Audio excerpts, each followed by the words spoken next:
40대 여성 A씨는 언젠가부터 자꾸 몸이 아프기 시작했는데요. 처음에는 열이 나고 피곤해 단순 감기 증세인 줄 알았습니다. 하지만 시간이 지날수록 얼굴과 목, 팔에도 반점이 나타나면서 통증이 심해졌는데요. 견디다 못해 병원을 찾은 A씨는 이름도 낯선 전신 홍발 루푸스를 진단받았습니다. 면역계는 세균, 바이러스 등 외부 이물질의 침입으로부터 신체를 보호해주는 기관입니다. 면역계에 이상이 생겨서 나의 면역세포가 자신의 세포나 조직을 공격하여 손상을 일으키는 질환이 자가면역질환입니다. 자가면역질환 중에서 대표적인 질환이 전신 홍반 루푸스이며 줄여서 루푸스라고도 부릅니다. 루푸스는 신체의 거의 모든 장기를 공격할 수 있고 이에 따라 다양한 임상 증상이 나타납니다. 질병이 진행할수록 침범 장기가 늘어나서 새로운 증상들이 발생하고 생명을 위협하는 심각한 합병증이 동반될 수도 있습니다. 전신 홍발 루푸스는 남성보다 여성에게서 많이 발병하는 질환입니다. 자료에 따르면 여성에게서 7배, 많게는 15배까지 남성에 비해 높은 발병률을 보이는데요. 후발 연령대는 15세에서 55세로 전체 환자의 65%를 차지하는데 특히 여성에게서 가임기에 후발하는 것으로 알려졌습니다. 정확한 이유는 알지 못합니다. 10살 이하의 이른 첫 생리 시작, 피임약 복용, 폐경 뒤 호르몬제 복용 등이 루푸스의 발생 위험을 높인다는 연구 결과들이 있습니다. 이를 통해서 여성 호르몬이 루푸스 발생에 영향을 미치고 그래서 남성보다는 여성에서 발병률이 높을 것으로 추정하고 있습니다. 최근 질병관리청이 발표한 2020년 한 해 희귀질 환자 통계 연보에 따르면 전신 홍발 루푸스 환자가 가장 많은 것으로 조사됐습니다. 전체 신규 희귀질환 발생자 중 전신 홍발 루푸스 환자는 52,310명으로 8.5%에 달했는데요. 전신 홍발 루푸스는 염증으로 인해 붉은 발진이 나타나는 질병으로 경우에 따라 합병증을 동반해 생명이 위독해질 수 있습니다. 정확한 원인은 밝혀지지 않았습니다. 루푸스 발생과 관련된 여러 유전자들이 밝혀졌으나 관련 유전자가 있어도 질병이 발생하지 않는 경우가 있고 또 관련 유전자가 없어도 질병이 발생하는 경우도 있습니다. 루푸스 발생과 관련된 환경 요인으로는 자외선 노출, 흡연, 감염, 수면 부족, 스트레스, 그리고 루푸스 유발 약제 복용 등이 있습니다. 이러한 유전적 요인과 환경적 요인이 복합적으로 작용해서 질병이 발생할 것으로 생각하고 있습니다. 자가면역 질환은 면역 시스템 고장으로 몸속 면역에 관여하는 세포와 물질들이 제 몸을 공격하는 질환입니다. 자가면역성 희귀 난치 질환으로 알려진 전신 홍반 루푸스는 흔히 천의 얼굴을 지녔다고 이야기하는데요. 이는 한 가지 질환으로 다양한 신체 부위에 선별적으로 타격을 입히는 질환의 특성 때문입니다. 우선 발열, 피로감, 전신 쇠약감, 식욕 부진, 체중 감소 등의 전신 증상이 발생할 수 있습니다. 그리고 각각의 손상된 장기에 의한 증상으로 대표적인 것은 피부 증상과 관절 증상입니다. 피부에 빨갛게 발진이 발생하거나 두피가 손상되어서 탈모가 생길 수 있습니다.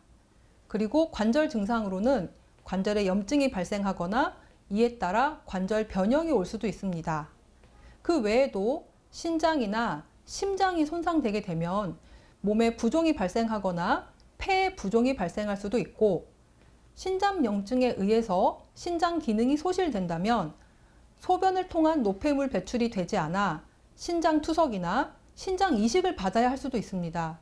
그 외에 폐나 심장의 염증 발생 시 가슴 통증, 호흡 곤란이 발생할 수 있고 뇌 신경계 침범 시에는 가볍게는 두통부터 심각하게는 발작이나 의식 소실 같은 증상도 발생할 수 있습니다. 비정상적인 혈전 생성으로 인해 임신 중에 자연유산이 되거나 뇌경색, 심근경색, 심부정맥 혈전증 등이 발생할 수도 있습니다. 그 외에도 특이 증상이 없었는데 건강검진 결과 백혈구 감소증, 빈혈, 혈소판 감소증 등의 검사 이상 소견이 발견되어서 진단을 받기도 합니다.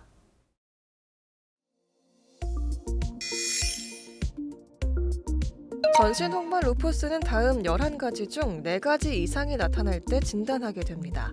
뺨의 발진, 원판상 발진, 햇빛 과민성, 구강궤양, 관절염, 장막염, 심장질환, 신경학적 질환, 혈액학적 질환, 면역학적 질환, 항핵항체 등의 항목을 평가하며 이와 더불어 혈액검사, 영상학적 검사를 통해 이루어지게 되는데요.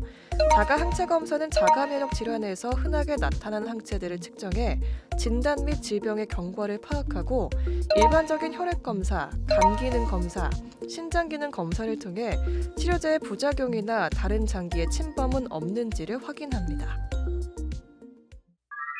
장기 손상을 막고 삶의 질을 최적화하며 장기 생존율을 확보하는 데 있습니다. 이를 위하여 질병 관해 상태 도달이 첫 번째 치료 목표이며 관해 뒤 낮은 질병 활성도를 유지하여 일상생활에 지장이 없게 하는 것이 두 번째 치료 목표입니다. 신장, 폐, 심장, 뇌 등의 장기 침범이 있거나 생명을 위협받을 정도의 상태일 때는 고용량의 스테로이드 치료를 하게 되는데요. 스테로이드제는 주로 먹는 약으로 사용하지만 근육주사, 관절내 주사, 혈관 주사를 사용할 수도 있습니다. 문제는 장기간 사용할 경우 부작용을 염두에 두지 않을 수 없다는 겁니다. 고용량 스테로이드 치료 시에는 단기간의 치료에도 혈압이 상승하거나 부정맥 발생, 혈당이 상승하거나 얼굴 부종, 식욕 증가, 불면증, 정신장애, 심각한 감염 등이 발생할 수 있습니다. 저용량이라도 장기간으로 스테로이드를 투약 시에는 골다공증, 부신기능 저하증, 당뇨병, 고지혈증, 무혈관성 뼈괴사, 백내장, 녹내장, 감염 위험 증가 등의 다양한 부작용이 발생할 수 있습니다. 그러나 스테로이드는 강력한 면역 조절제이면서 항염제로서 루푸스로 인한 심각한 질병이 발생했을 때 질병 상태를 빠르게 호전시켜 줄 수 있는 중요한 치료제입니다. 루푸스 치료 시에는 스테로이드를 꼭 필요한 경우에만 적정량 투여하며 부작용을 최소화하기 위한 보조 치료를 병행하고 있습니다. 또한 가능한 빠르게 감량하고 중단하려고 노력합니다. 그러므로 환자분들은 스테로이드 투여에 대해 너무 두려워하실 필요는 없습니다. 전신 홍반 루푸스는 평생 관리가 필요한 만성 질환인데요. 더욱이 전신 홍반 루푸스는 동반 질환과 합병증도 잘 생기기 때문에 여러 증상이 새롭게 나타날 수 있습니다. 질환의 특성상 호전과 재발을 반복하니만큼 증상이 나아졌다고 치료제 복용량을 임의대로 줄이거나 아예 멈추면 증상이 더 악화할 수 있기 때문에 특별한 주의가 필요합니다.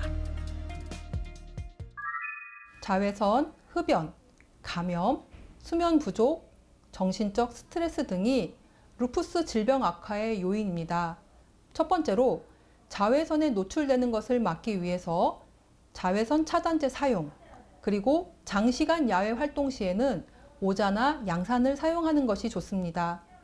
환자의 금연뿐만이 아니라 간접 흡연의 위험을 막기 위해 가족의 금연도 권고합니다. 규칙적으로 수면을 취하고 감염 예방을 위해서 외출 뒤 손발 씻기, 양치질 등의 위생 관리가 중요합니다. 효과가 입증되지 않은 민간요법을 하는 것이나 건강보조제 섭취는 자칫 질병 악화의 요인이 되기도 하므로 꼭 담당의와 상의하에 시행 여부를 결정하는 것이 좋습니다. 여기서 잠깐! 잘못된 의학 상식을 바로잡아 건강도 지키고 상식도 키우는 Yes or No! 전신 홍반 루푸스를 앓는 여성은 임신할 수 없나요? 네, 아닙니다. 약물 치료로 질병 활성도를 낮게 잘 유지하면 임신 출산에 지장은 거의 없습니다.